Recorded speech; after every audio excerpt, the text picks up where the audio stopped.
HR एक ऐसा इंसान होता है कंपनी का जिसको इन एंड आउट सब पता होता है मोस्टली। क्योंकि मैं आपको अब एक ऐसा इंसिडेंट शेयर करती हूँ अपनी लाइफ में, कि जिस दिन मैंने अपने हाथों से 35 लेटर्स तैयार करे थे और 35 बंदों को फायर करा था, राइट।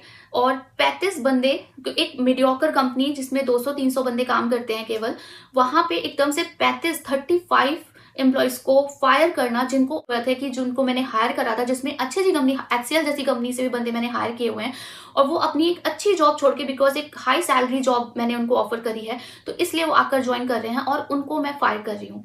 एंड उस दिन वो मेरी जिंदगी का एक बहुत ही मतलब डिस्टर्बिंग डे था। आज भी मैं समझती हूँ, क्योंकि मुझे obviously I was not part of that, but मेरे थ्रू वो चीज हुई है, राइट। तो मुझे लगता है कि मैं आपको ये समझा दूं, कॉर्पोरेट में सिर्फ ये नहीं है कि आप अगर अभी जो एआई के नाम पे जो ये ले ऑफ चल रहे हैं, तो मैं आपको इस इंसिडेंट से क्लियर कर दूंगी कि AI is not only single reason कि जो इतने सारे बंदों को ले ऑफ किया जा रहा है, एआई के नाम पे किया जा रहा है। जैसे कि मैं आपको समझाऊंगी अपने इस पर्सनल इंसिडेंट में कि कैसे ले ऑफ्स होते हैं कंपनी में, अंदर अंदर क्या चीजें होती हैं। सो गाइज, ये मेरे स्टार्टिंग ऑफ करियर की बात है, जहां पे मैं एज अ सीनियर रिक्रूटर काम करती थी। मैं एंड टू एंड रिक्रूटमेंट देखती थी।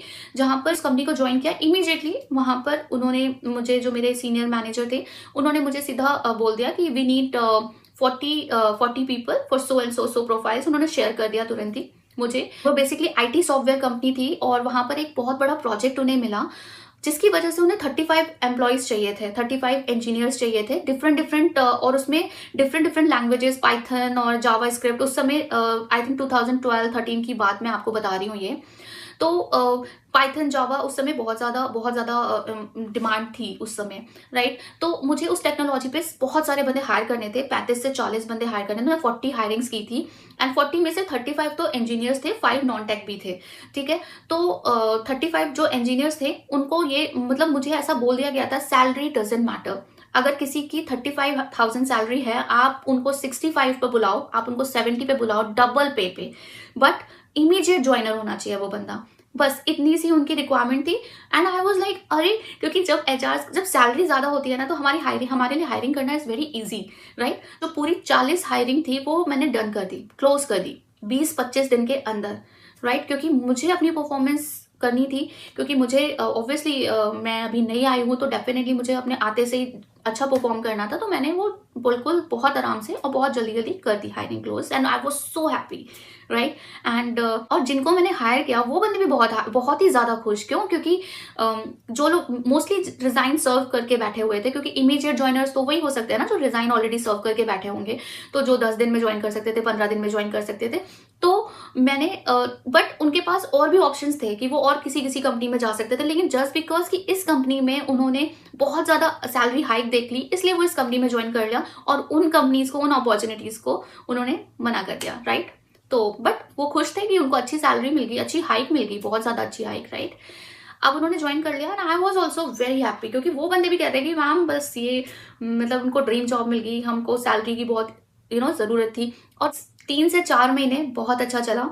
जो बहुत बड़ा प्रोजेक्ट आया था, उस पर वो 35 बंदे तो उसी के लिए चाहिए थे, और वो उन्होंने पूरा उसमें डिस्ट्रीब्यूट कर दिए, सारे टेक्नोलॉजी के बंदे, पाइथन जावा स्क्रिप्ट वगैरह के थे मोस्टली, वो उसमें काम करना शुरू कर दिए। एंड जो 5 बंदे थे, वो थोड़ा नॉन टेक के थे, मार्केटिंग वगैरह के थे, वो अलग बंदे थे। उनका तो खैर कुछ भी हुआ भी नहीं था बाद में। 35 जो बंदे थे ना, उनकी बात आगे मैं बताती हूँ आपको। जो 5 थे वो तो खत्म बात, उनकी तो ज्वाइनिंग हो गई, एंड दे वर हैप्पी, ठीक है। अभी हुआ क्या, 4 महीने तो सब कुछ बहुत अच्छा चला। 4 महीने बाद मेरे को जो हायरिंग जो मैनेजर थे और जो सीईओ थे उस कंपनी के, वहां पर सबकी मीटिंग होती है, जिसमें मैं भी थी। और उन्होंने मुझे बोला कि हमारा प्रोजेक्ट अभी खत्म होने वाला है, और अब ये बंदे जो हैं इनको ये बेंच पे आ जाएंगे, and we don't have any other project, कि अभी इमीडिएटली हम 35 बंदों को शिफ्ट कर दें। हाँ, शायद 1-2 को हम देख सकते हैं, बट सारे बंदों को हम शिफ्ट नहीं कर सकते। तो तुम उनको बोल दो वो रिजाइन कर दें, और जब तक उनको जॉब नहीं मिलेगी, तो वो हम हम उन्हें सैलरी तो नहीं देंगे, लेकिन वो यहाँ का ऑफर लेटर ले सकते हैं, और हम उन्हें बताते, वो जिस भी दिन उनको जॉब मिल जाएगी, मतलब उनका करियर गैप नहीं आएगा, हम उन्हें इतनी मदद कर देंगे, उनका करियर गैप नहीं आएगा, एंड वो आराम से अपनी जॉब ढूंढ लेंगे, एंड इस मंथ की सैलरी हम उन्हें देंगे, बट उन्हें ये जॉब क्विट करनी पड़ेगी। एंड आई वॉज शॉक्ड, क्योंकि आप मतलब मैं खुद 4 महीने हो चुके थे ऑलमोस्ट उन बंदों को ज्वाइन करके, एंड मुझे खुद भी नया नया थी मैं भी, और मैंने भी पिछली कंपनी क्विट करी थी अपनी इस कंपनी के चक्कर में। And I was like what, मैं 35 बंदों को बोल दूं कि अब आप काम नहीं करेंगे आज से ही, बस केवल हम आपको इतनी, हाँ लेकिन हम आपके लिए इतना बड़ा फेवर कर रहे हैं कि आपका जो पेरोल है वो तो नहीं शुरू रखेंगे, लेकिन हाँ आपको जो रिलीविंग लेटर होगा ना वो हम आपको रीसेंट डेट का ही प्रोवाइड कर देंगे, और आप वहाँ जो दूसरी कंपनी का वेरिफिकेशन वगैरह होगा वो यहाँ पर आएगा, तो हमारी एचआर बोल देगी हाँ भाई यही वर्किंग है वो बंदा, और उसका भी जो भी है जैसे भी है हम इतनी हेल्प आपकी करेंगे।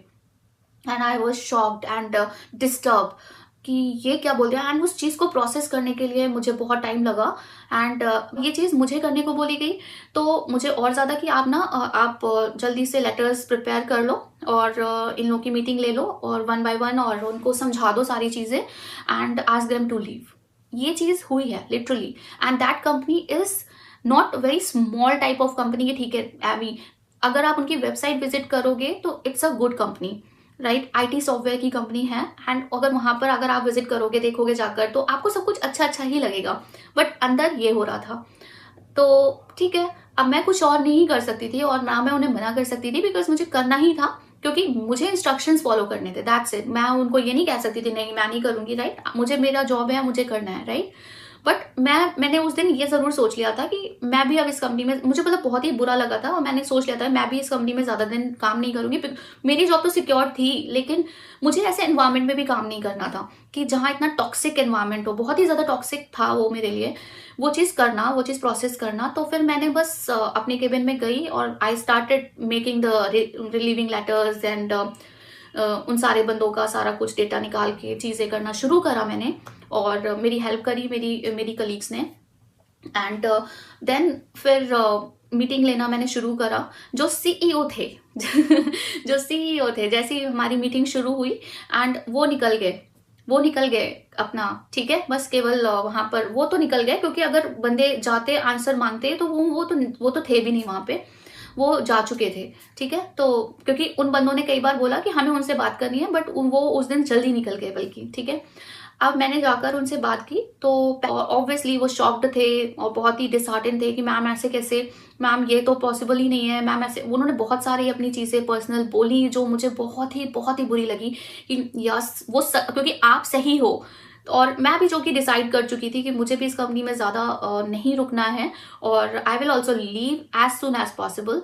हाँ, तो मैंने बस उनको बहुत ज़्यादा कन्विंस किया और मैंने भी उनको बोला कि देखो यहाँ पर यही है जो भी है, और मैं आपको बस कन्वे कर रही हूँ, आपको पता है, तो they understand. Guys, best part पता है क्या था? जब मैं उन बंदों से बात कर रही थी, उन बच्चों से बात कर रही थी, उनसे जब मैं बोल रही थी कि ऐसे ऐसे हो गया है और ऐसे ऐसे कर रहे हैं, तो मैं बहुत नर्वस थी। ट्रस्ट मी, मैं पहली बार ऐसे कॉन्फ्रेंस रूम में इस तरह नर्वस फील कर रही थी, नॉट बिकॉज कि मुझे बुरा लग रहा था उनके लिए, I can feel their pain, मतलब पता नहीं क्यों मुझे जिंदगी में ऐसे अपने पूरे करियर में कभी ऐसा बुरा वाला फीलिंग कभी नहीं आया। और मैंने बस उनको बोला गाइज कि सॉरी, मैं हर लाइन के बाद उनको सॉरी बोल रही थी। एंड तो उनमें से कई सारे मैंने एक एक करके मीटिंग नहीं ली, मैंने इकट्ठे उनकी सबकी मीटिंग ली एंड उनको कन्वे किया कि ऐसे ऐसे है, ये इंस्ट्रक्शंस हैं, ये उनके कहने का मतलब है, और ये वो बोर्ड सारे प्रोजेक्ट एंड हो चुका है, कंटिन्यू नहीं हो रहा है, रिन्यू नहीं कर रहा है क्लाइंट, तो ऑब्वियसली अभी उनके पास अदर प्रोजेक्ट्स नहीं है आपको डालने के लिए। तो 35 लोगों की जो कि सैलरी जो डबल इनफैक्ट डबल से भी ज्यादा पे करके आपको बुलाया गया है, वो अफोर्ड ऑब्वियसली नहीं करेंगे। ये तो मतलब आई डोंट नो, अभी वो बस उन्होंने ऐसा बोला। रिलीविंग लेटर के लिए उन्होंने बोला है कि आपकी जॉब जब भी लगेगी, 1 महीने 2 महीने 3 महीने 6 महीने जब भी लगेगी, आप रिसेंट वर्किंग आप इसी कंपनी का दिखा सकते हो और हमारी एचआर वेरीफाई करेगी। ये चीज उन्होंने बोली है आपको फेवर करने के लिए। तो you don't need to worry about that thing, career gap जो एकदम से तो जॉब किसी की भी नहीं लगती है, राइट, थोड़ा तो टाइम लगता है ये जॉब वगैरह ढूंढने में। तो जब मैं उन्हें ब्रीफ कर रही थी एंड हर लाइन के बाद I am sorry guys, I can understand, I am sorry guys, but this is but उन 35 बंदों में से एक ने भी मेरे से मिसबिहेव नहीं किया या मुझसे ऐसे नहीं बोला कि आप ऐसे कैसे या वो कैसे कैसे, क्योंकि वो ऑलरेडी देख रहे थे कि I am also nervous, I am also very disheartened, और मैं खुद उनसे बस बात कर रही थी, मैं उनको कुछ सुना नहीं रही थी, मैं कुछ ऐसे बात नहीं कर रही थी, I was just telling them. और मैं आई कांटेक्ट भी कम कर रही थी क्योंकि मुझे बस उनके फेसेस, वो रोंदू फेसेस देखने नहीं थे। एंड वो बहुत डिसहार्टेंड था, बहुत गंदा फेस था वो। मतलब मैं जब जब भी उनको देख रही थी, कोई मतलब सारे लोग शॉक्ड थे और बहुत ही इमोशनल भी थे। एक दो लोग तो बहुत ही इमोशनल, एक तो रोने लगा था। तो I mean I was very very upset. तो उन लोगों ने इनफैक्ट सामने से उन बंदों ने मुझे मोटिवेट किया, मुझे बोला कि it's okay ma'am, I can understand your situation, so don't feel bad, don't say sorry again and again, इसमें आपकी कोई इशू नहीं है, आपका कोई प्रॉब्लम नहीं है, आप ये काम बस just you are conveying the message, तो we understand all right. So आप, क्योंकि I was feeling so bad, so just हमने वो मीटिंग, आप समझो वो मीटिंग हमने बस ऐसे ही बस बात जैसे चिट चैट, वो मीटिंग नहीं थी बेसिकली, वो जैसे चिट चैट होती है ना, वो बस हम ऐसे बात कर रहे थे। तो बस वो मीटिंग मैंने जैसे तैसे खत्म करी, मुझे बस था कि खत्म करूं जल्दी से ये मीटिंग में। उनको मैंने वो लेटर्स थमा दिए एंड वो एनवलप्स दे दिए मैंने उनको, और बस ऑलमोस्ट लॉग आउट टाइम हो चुका था सबका, एंड सब लॉग आउट करके जा चुके थे। बस मैंने भी कंपनी से, बस मैं भी निकल गई। एंड मैंने बस जाने से पहले उनसे ये प्रॉमिस किया था कि अगर कि वैसे तो मुझे पता है कि आप सब इतने केपेबल हो कि आपको बहुत जल्दी जॉब मिलने वाली है, बट मैं इक्वली आपको हेल्प करूंगी, क्योंकि कहीं ना कहीं I am also part of this. मैंने आपको यहाँ हायर किया है और ये जो सिचुएशन हुई है, definitely I am going to help you guys. और मतलब आपकी जब जॉब लगेगी ना, ये सिर्फ आपकी जॉब नहीं होगी, मुझे फील होगा कि यस, मतलब now I am feeling better. मैं जितने जितनों की होती जाएगी, और जिस दिन आप सबकी जॉब लग जाएगी, I will feel better that day only. मुझे उस दिन ही अच्छा फील होगा। तो आज से मैं बस स्टे कनेक्टेड विद मी, क्योंकि मेरा नंबर उनके पास था, लिंक्डइन पे हम कनेक्ट थे, सब था। और फिर बस उस दिन, और रेज्यूमेस मेरे पास थे ही उन सब बच्चों के, मैंने बस उस दिन ही, उसी दिन जिस दिन मैं बस अपने पीजी लौट के गई, उस दिन मैं घर पे गई। And you won't believe guys, मैंने डिनर से पहले बहुत सारे कंसल्टेंट्स को उनके रेज्यूमेस मेल किए, राइट, मेल कर दिए, बैठे बैठे अपने लैपटॉप से मेल कर दिए कि जस्ट मतलब ये प्रोफाइल्स के बंदों को जितनी भी हेल्प हो सकती है आप इनको कॉल करो, आपके पास जो भी ओपनिंग्स हो आप उनसे कांटेक्ट करो, राइट। और बहुत सारे, और आप मानोगे नहीं गाइस, इट्स रियली, मैंने इतना ज्यादा अपने दिल पे ले ली थी ये बात। तो मैं भगवान को इतनी प्रे कर रही थी कि भगवान जी बस जल्दी से इन बच्चों का बस जैसे भी हो जाए बस। एंड बहुत बहुत जल्दी, मतलब ऐसा हो रहा था कि, और ये सिर्फ मेरी वजह से नहीं, उनकी खुद की वजह से भी, और वो खुद भी इतना इंटरव्यूज वगैरह दे रहे थे। तो हर तीसरे दिन एक बंदा मुझे फोन कर देता था कि मैम मेरा हो गया है, और वो रिलीविंग लेने आते थे, रिलीविंग के लिए मुझे मेल करते थे। कुछ बच्चे आए, कुछ मेल करके, और फुल एंड फाइनल के लिए। तो मुझे था कि यस, हो रहा है, राइट। तो सारे बच्चों की बहुत जल्दी जॉब भी लग गई थी, मैं उनसे टच में थी, तो मुझे पता है कि हाँ उनकी जॉब लग गई। उन्होंने एक एक करके, मतलब within 2 months I think, maximum 3 months I guess, 2.5 months, सारे बच्चों की जॉब लग गई थी कहीं कहीं। उन्होंने अपना जॉब ले लिया था, क्योंकि मैंने उसके बाद 3 महीने 4 महीने और मैंने वहां वर्किंग की थी, और मैंने अपनी एक्सेल में जो मेंटेन करा था, और उनका सबका जो टिक था लग चुका था। और उसके बाद मेरा भी था कि मुझे भी जॉब, क्योंकि अब मैं केवल 4 महीने में जॉब नहीं छोड़ना चाहती थी, एटलीस्ट 6 month में एटलीस्ट मैं करना चाहती थी। उसके बाद ही मैं छोड़ती तो वो ठीक था, बट और उस समय तक उतनी कोई अच्छी अपॉर्चुनिटी मुझे नहीं करना था फिर से वो वाला काम कि इतनी कि इस कंपनी से निकल के किसी और कंपनी में मैं चली जाऊँ, क्योंकि मुझे था कि नहीं, इस बार मैं जो ज्वाइन करूंगी वो ऐसी नहीं होनी चाहिए कि जहां पर इतना टॉक्सिक एनवायरमेंट हो। देखो हर कंपनी टॉक्सिक होती है, बट ये जरूर है कि कुछ कम कुछ ज्यादा होती है। और ये जो था, ये तो कुछ ज्यादा ही वियर्ड था। इतना भी नहीं होता कि बस खड़े खड़े फायरिंग हो रही है और ये हो रहा है, मतलब चलो बस प्रोजेक्ट खत्म और बंदे को निकालो। तो ये तो हो गया कि उन बच्चों का भी एक लेवल के बाद उनको भी न्यू जॉब मिल गई अपनी, वो भी अपना आगे मूव ऑन कर गए, ठीक है। मैं भी उस इंसिडेंट से निकल गई और उस कंपनी से भी निकल गई, ठीक है। अभी तो आपके पास में n नंबर ऑफ तरीके हैं एक कंपनी के बारे में पता करने के लिए, और आप वहां पता करो उनकी हायरिंग फायरिंग पॉलिसी के बारे में। और जब भी आपको कोई सैलरी वाइज इतना ज्यादा टेम्पटिंग ऑफर देता है ना, कि आपकी 20,000 सैलरी और कोई आपको 80,000 दे रहा है, और जो हुआ इस कंपनी में, तो आप समझ जाओ कि ये पॉसिबल ही नहीं है। 30%, 40% या 50%, मतलब 30-40% इज द मैक्सिमम लिमिट यार। इससे ज्यादा हाइक का आप नहीं हो सकती। और अभी तो रिसेशन टाइम है, अभी तो बिल्कुल भी आप सोचो ही मत हाइक राइट। तो आप ये मत करो। तो ये जो लोग जो सैलरी, केवल सैलरी के ट्रैप में आ जाते हैं ना, ये बहुत ज्यादा है। एआई की वजह से बहुत सारी चीजें ऊपर नीचे हो चुकी हैं। लेट्स सी कि कैसे होगा, क्या होगा, क्योंकि कॉर्पोरेट में ऑलरेडी इतनी टॉक्सिक एनवायरनमेंट बना हुआ था, ऑलरेडी इतना प्रेशर, इतना वर्क प्रेशर ऑलरेडी था। अब एआई की वजह से क्या होगा, कैसे होगा, वो तो नहीं पता। बट ये जरूर है, जो लोग ये बोल रहे हैं ना एआई की वजह से हमारी जॉब जा रही है, नो गाइस, बल्कि एआई की वजह से जॉब नहीं जा रही है, एआई से आप अपनी जॉब को सिक्योर कर सकते हो। तो अभी आप इसको थोड़ा सा डिफरेंट वे में समझो कि एआई सीखना शुरू कर दो। जो भी सॉफ्टवेयर से रिलेटेड टेक्निकल बंदे हैं, आप लोगों को तो बिल्कुल एआई में बिल्कुल अपनी नॉलेज को अपग्रेड करना ही पड़ेगा, वरना जो सारे हाल हो रहे हैं, ले ऑफ्स हो रहे हैं, ये तो फिर आज इसकी बारी कल उसकी बारी चल रहा है। हमेशा ज्वाइनिंग से पहले पूरी R&D करो, पूरा समझो उस कंपनी के क्या रूल्स एंड रेगुलेशंस हैं, हायरिंग फायरिंग क्या पॉलिसीज हैं। प्लस अगर आप आईटी फील्ड में हो, डेफिनेट स्पेशली जो आईटी फील्ड में है, तो जो आप बेंच पे आते हो, तो वो कितना उन बेंच पे कितनी देर के लिए वो बंदे रहते हैं, कितने प्रोजेक्ट्स हैं, कितनी जल्दी वो उसको बेंच से हटाकर दूसरे प्रोजेक्ट में डालते हैं।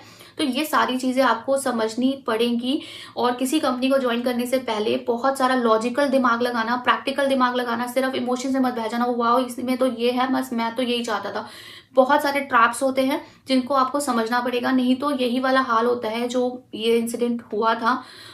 एआई आपको आपकी जॉब में आगे जाने के लिए बहुत मदद करेगी। न्यू जॉब ओपनिंग्स जब आएंगी बहुत सारी, वो एआई से रिलेटेड आएंगी, वो बहुत मदद करेगी। प्लस एआई आपकी जॉब को सेव कर सकती है, आपको एक बुलेट प्रूफ जैकेट दे सकती है। जो अभी हायरिंग फायरिंग ये जो सिनेरियोस चले जा रहे हैं, ले ऑफ, तो आपको उससे बुलेट प्रूफ बना सकती है। स्टे ट्यून्ड, मिलते हैं नेक्स्ट वीडियो में। Bye bye, take care, bye.